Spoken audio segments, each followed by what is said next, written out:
Bueno, el día de hoy vamos a estar hablando sobre la evaluación inicial de la víctima. O sea que vamos a ir viendo qué es lo que tenemos que hacer en primera instancia ante ciertas situaciones, evidentemente, que requieran de nuestros primeros auxilios, ¿verdad? Esto independientemente a que sea en el trabajo, en la casa o incluso también por la calle, evidentemente. Hoy en día vemos que justamente suceden muchas cosas ya por la calle, independientemente a que sean accidentes.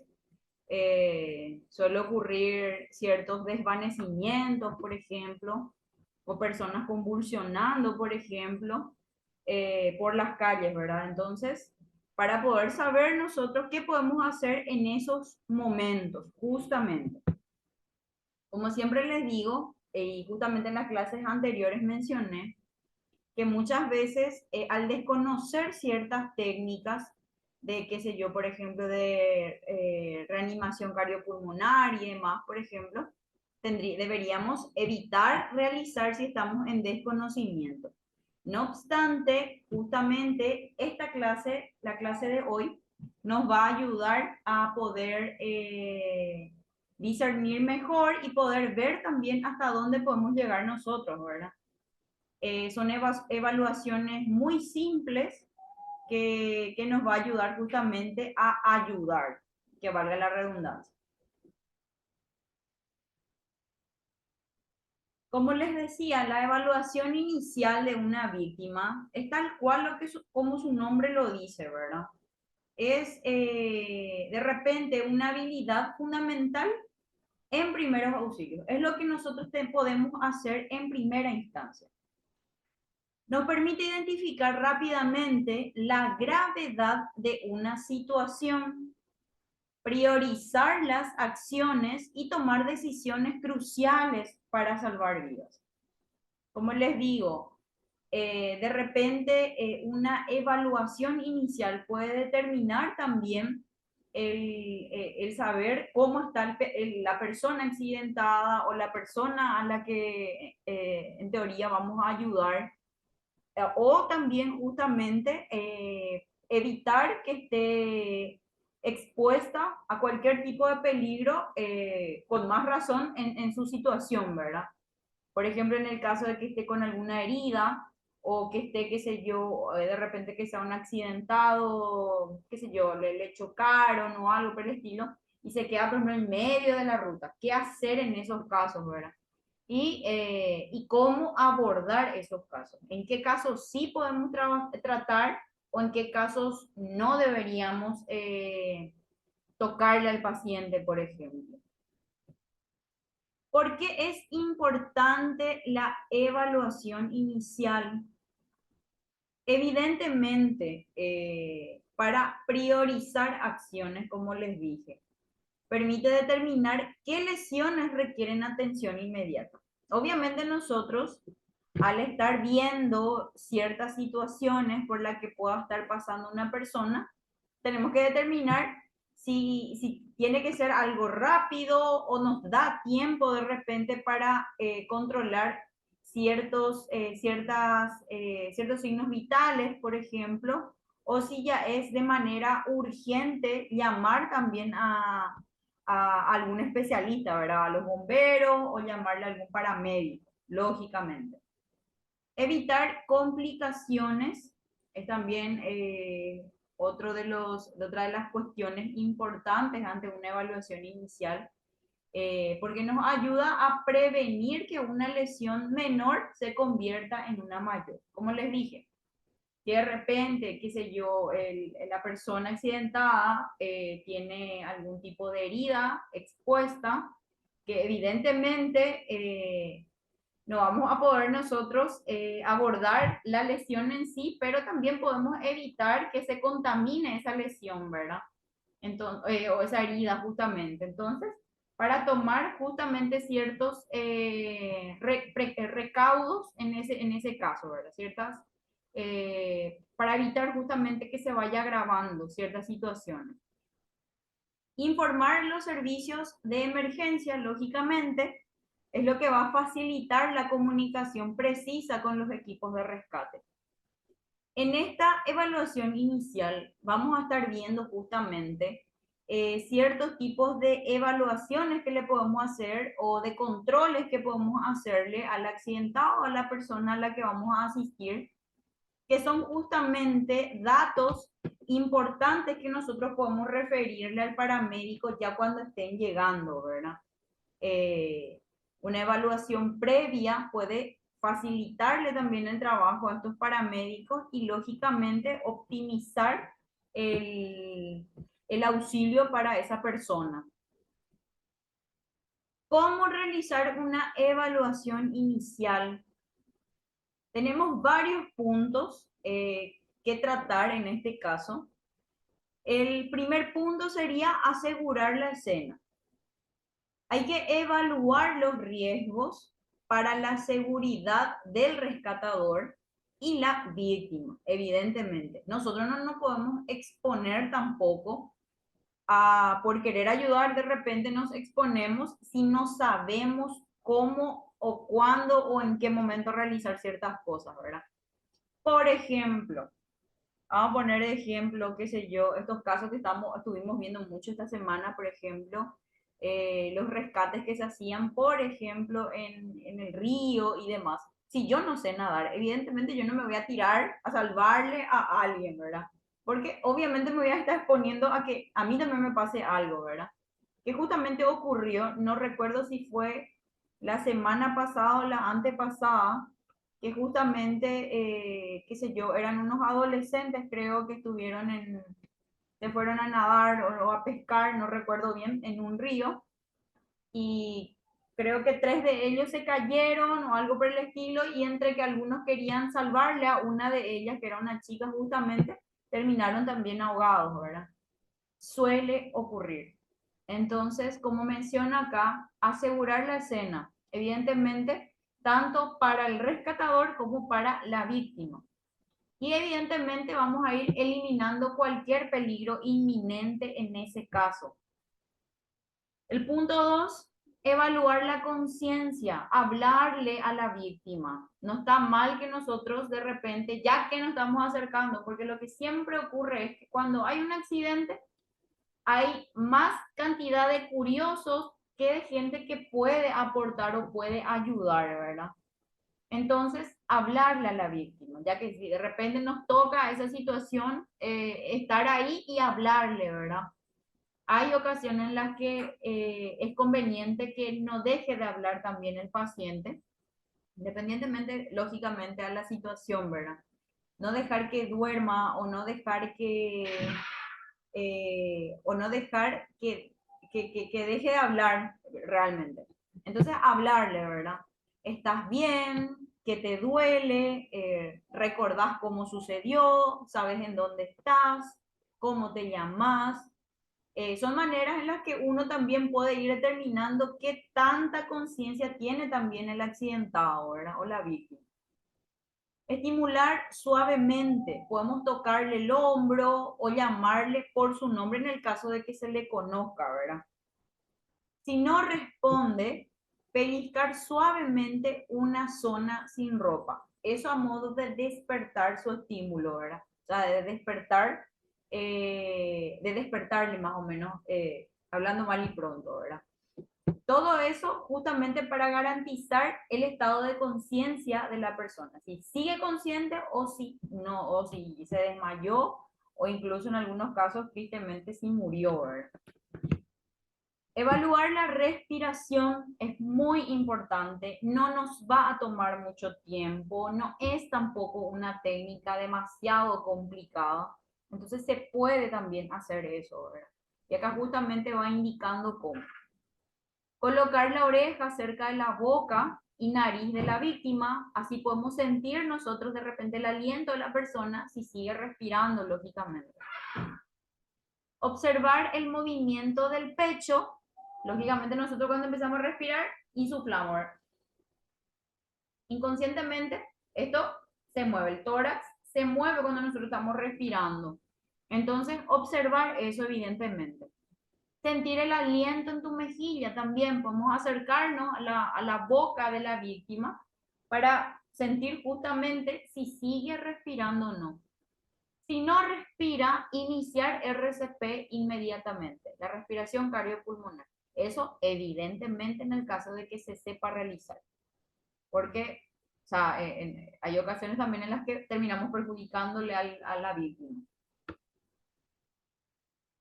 Controlar el pulso. El pulso podemos controlarlo en la zona del cuello, que estaría aquí la arteria carótida, o en la muñeca también, a nivel radial, arteria radial, ¿verdad?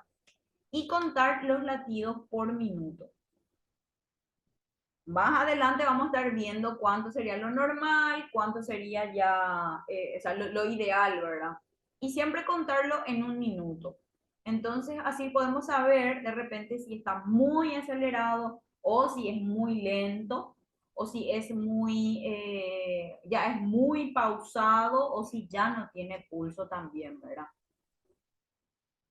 Y buscar signos de lesión también puede ayudarnos a poder, a poder comunicarle eso al paramédico en lo que van llegando ellos, ¿verdad? Entonces, examinar todo el cuerpo para buscar si hay heridas, deformidades, sangrado, hinchazón, y preguntarle a la víctima sobre el dolor y dónde lo siente.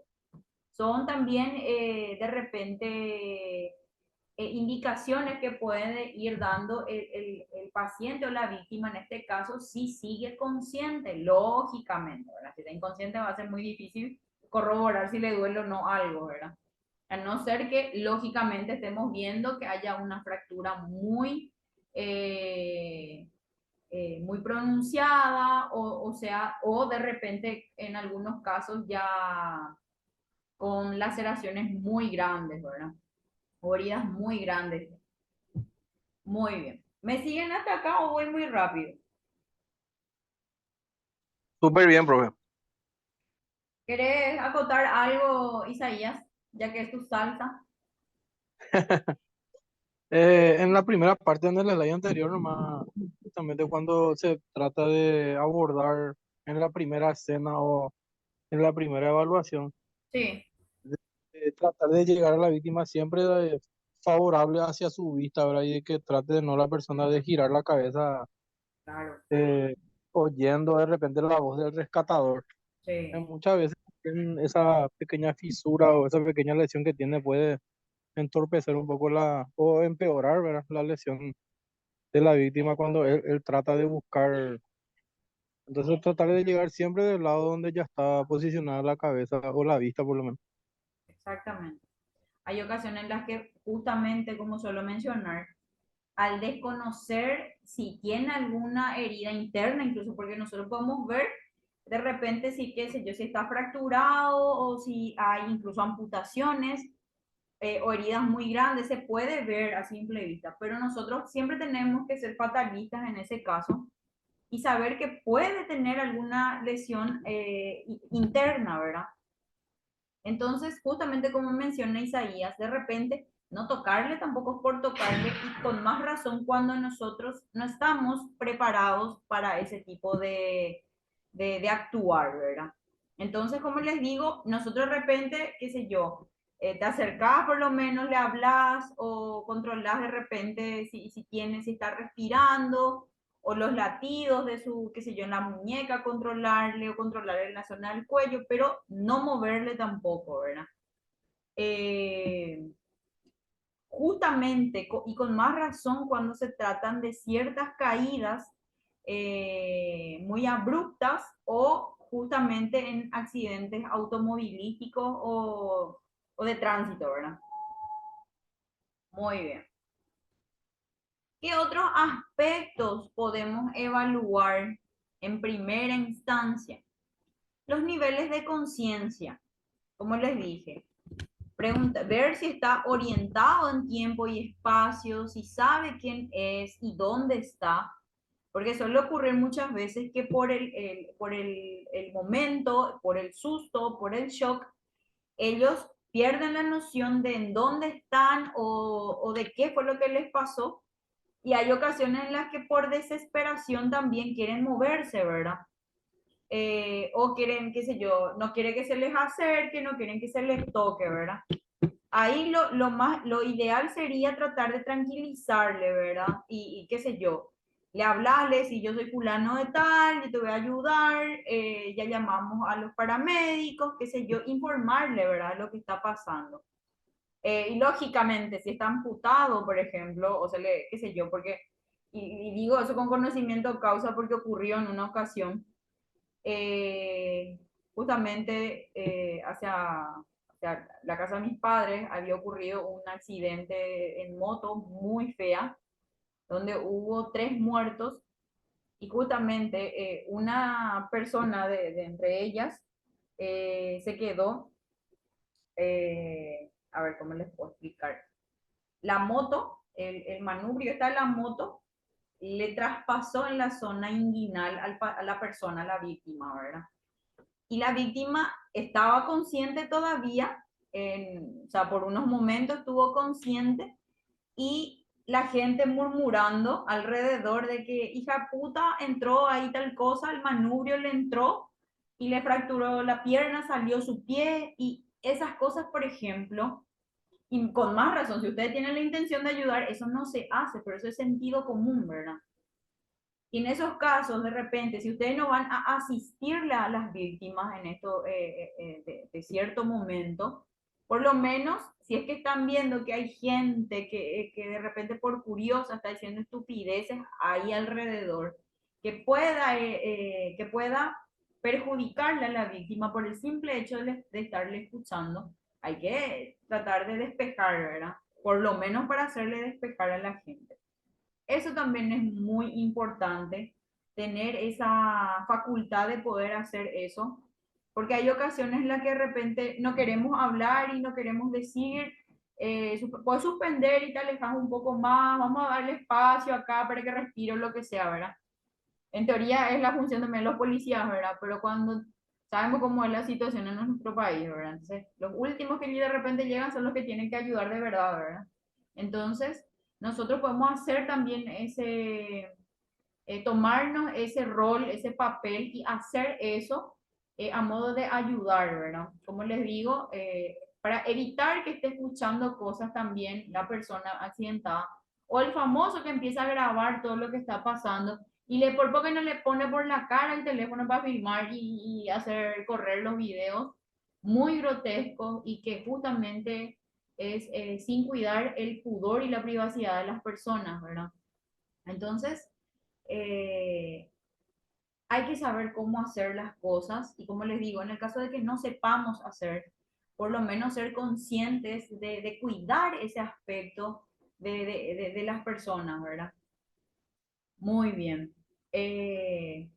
Otro de los aspectos a evaluar también serían las pupilas, si están reactivas a la luz o no, ¿verdad? Eso es un indicativo también de pérdida de conciencia muchas veces en el paciente o incluso si el paciente ya está en estado de coma. Pero lógicamente eso más bien los paramédicos serían los que van a ir determinando o los médicos mismos. Color de piel, si está pálido, enrojecido o azulado, también hay que ver esos aspectos. Y la temperatura, si el paciente está frío o la víctima está fría o está caliente al tacto. Entonces, esto evidentemente a primera instancia no es algo que nos va a determinar, no nos va a garantizar mucho tampoco el estado del paciente, pero sí puede ayudar evidentemente, de manera secundaria por lo menos. ¿Cómo determinar la gravedad de una lesión? Menciono. Amenaza para la vida. Las lesiones que ponen en peligro la vida, como hemorragias severas, obstrucción de las vías aéreas o pérdida de conciencia. Estos puntos son los que justamente nos tienen que dar ese panorama de que está mal la situación, ¿verdad? Que es grave la situación. Inmovilidad, en el caso de que haya fracturas, luxaciones o lesiones en la columna vertebral. que requieren inmovilización. Como mencionó Isaías, y como le estaba diciendo también, en este caso, por ejemplo, es conveniente que lo realice una persona que maneje el tema, ¿verdad? Porque como les digo yo, de repente, qué sé yo, tiene una fractura a nivel cervical y nosotros si yo le queremos levantar la cabeza porque está re mal o qué sé yo, y podemos tender a perjudicarle, ¿verdad? Tenía una fisura a nivel de la columna y por el movimiento que le realizamos terminamos fracturándole, ¿verdad? Entonces, cuidar esos aspectos también. O justamente evitar que el paciente mismo se mueva y se lastime más. Entonces, eso sí podemos hacer, podemos controlar eso. Dolor, intensidad y localización del dolor pueden indicar la gravedad de la lesión. Hay ocasiones en que las víctimas mismas mencionan, ¿verdad? Me duele, me duele, me duele. De repente no te dice dónde duele, ¿verdad? Y ahí le hablas y le preguntas, ¿verdad? A no ser que, aunque suele ocurrir mucho que evidentemente están en shock, ¿verdad? Entonces, de repente no asimilan mucho y no aportan mucho de manera verbal tampoco ellos. En algunas ocasiones sí, en otras no. Deformación, cualquier cambio en la forma normal de una parte del cuerpo, justamente, por ejemplo, en los segmentos óseos más prominentes, de repente en las extremidades superiores o en los brazos, ¿verdad? O en las piernas también se puede observar eso. Acá la clavícula también se suele observar cuando hay una fractura, esto esa bomba se levanta, ¿verdad? En la zona de la frente también se forma un hematoma, una contusión enorme o un hematoma, un chichón, ¿verdad? Como se suele decir vulgarmente. Entonces, eso también puede darnos un cierto panorama de que hay una lesión fuerte, ¿verdad? Hinchazón puede indicar una lesión interna o externa. ¿Me siguen hasta acá? ¿Se está entendiendo? Sí, yo sí. Ok. Matías, Darío, ¿qué tal? Sí, profe. Cualquier Sí, cosita. profe, todo claro. Ok, cualquier cosita, preguntan nomás. La clase de hoy es cortita. Hice corto y conciso. Profe, quiero agregar nomás un Sí, tema muy importante sobre las prioridades, ¿verdad? De un rescatador o un rescatista. ¿Puede poner el slide anterior? ok. Ahí. Viste que si vamos por un grado de importancia nomás, Sí, de saber que en el momento, no por la presión de las personas, del familiar o de los compañeros de trabajo, de dejarse llevar, porque bien una fractura puede ser visible, una deformación, pero ahí claramente está de que si tiene obstruida la vía aérea, primeramente atender la respiración y en un segundo plano recién un sangrado o una fractura o una hinchazón o algo, claro. porque si no respira se nos va. Lo mismo que la hemorragia, ahora la hemorragia si es una hemorragia profusa que vemos que va a perder líquido y se nos va a desvanecer enseguida, entonces atender esas cuestiones primero y no dejarse llevar nomás por la presión, porque pasa mucho en la calle, ¿verdad? Como dijiste, los accidentes de moto son los ejemplos más catastróficos que tenemos en el día a día Sí, y muchas veces las personas dicen, pero o más nota, ¿verdad? Entonces uno trata también de lidiar con el conflicto social y con el conocimiento que uno tiene, pero se deja llevar muchas veces. De ahí están las patrulleras, las camionetas, los que se animan a alzar víctimas, ¿verdad? Sin las herramientas y las condiciones suficientes.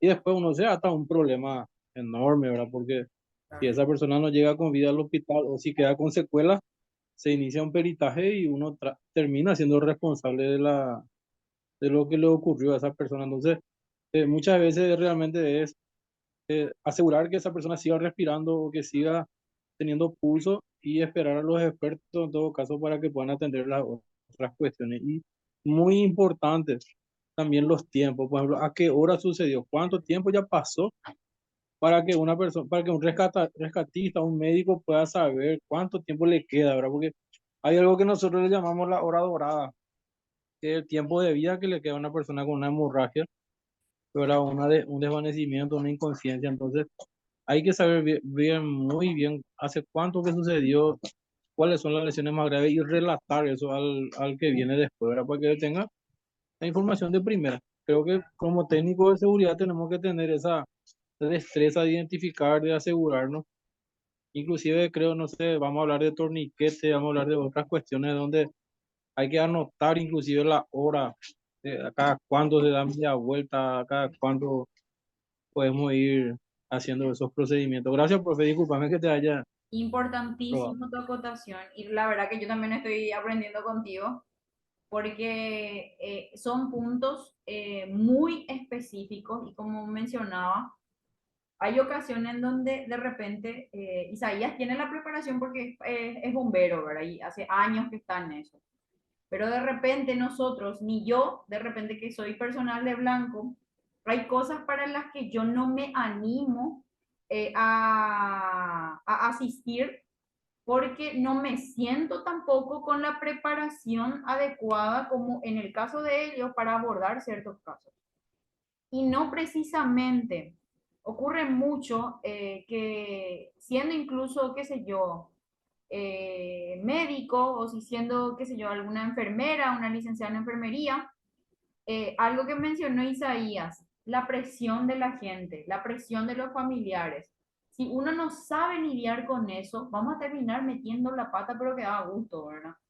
Entonces, de repente, yo particularmente no sé si podría lidiar con esa presión en ese momento, ¿verdad? Entonces, como les digo, y como mencionó Isaías, por lo menos ese asistir, ver en qué momento se le estuvo haciendo tal o cual cosa, si es que otra persona está haciéndole su RCP o le está haciendo un torniquete o le está haciendo alguna presión en algún tipo de hemorragia que está teniendo o qué sé yo, ¿verdad? Entonces, facilitar ese tipo de información, ¿verdad? A la persona que llegue después. Por lo menos con eso yo creo que ya es una suficiente ayuda y un suficiente aporte que nosotros daríamos si no estamos asistiendo propiamente, ¿verdad? De repente es muy complicado hablar de primeros auxilios y no mostrar eso, porque hubiese sido lo ideal, ¿verdad? Practicar ciertas técnicas y ciertos abordajes y hacerlo en clase, por ejemplo, pero medio complicadito nuestro caso. Muy bien. En cuanto a evaluación de signos vitales, mencionamos mucho que podemos controlar las pulsaciones, que podemos controlar la respiración, que incluso podemos observar las pupilas, el estado de conciencia de la víctima, pero ¿qué es lo que son los signos vitales, verdad? Estos son indicadores fundamentales del estado de salud de una persona. Al evaluar estos signos, podemos obtener una idea general de la condición física y detectar posibles problemas de salud. Nosotros al controlar estos signos vitales, como su nombre lo dice, son signos de vitalidad, son signos de vida, ¿verdad? Creo que mencioné yo en las clases anteriores que nosotros para mantener, tenemos algo que se llama homeostasis, ¿verdad? Nuestro cuerpo. La homeostasis sería el equilibrio de todo nuestro sistema, todo nuestro organismo, ¿verdad? Que todo esté normal, bien y equilibrado, ¿verdad? O sea que esté en buen funcionamiento. Y para determinar nosotros el estado de homeostasis del cuerpo, dependemos de unas constantes vitales. Y su nombre lo dice todo también, constante vital que tiene que estar constantemente normal. Al alterarse eso, evidentemente se pierde la homeostasis. Ya hay un desequilibrio en ese caso. Muy bien. En menos de un minuto se va a cortar la clase. Vamos a guardar 5 minutitos, si me dan tiempo, y retomamos en 5 minutos, ¿sí? y vamos a estar hablando sobre los signos vitales para concluir la clase. ¿Les parece?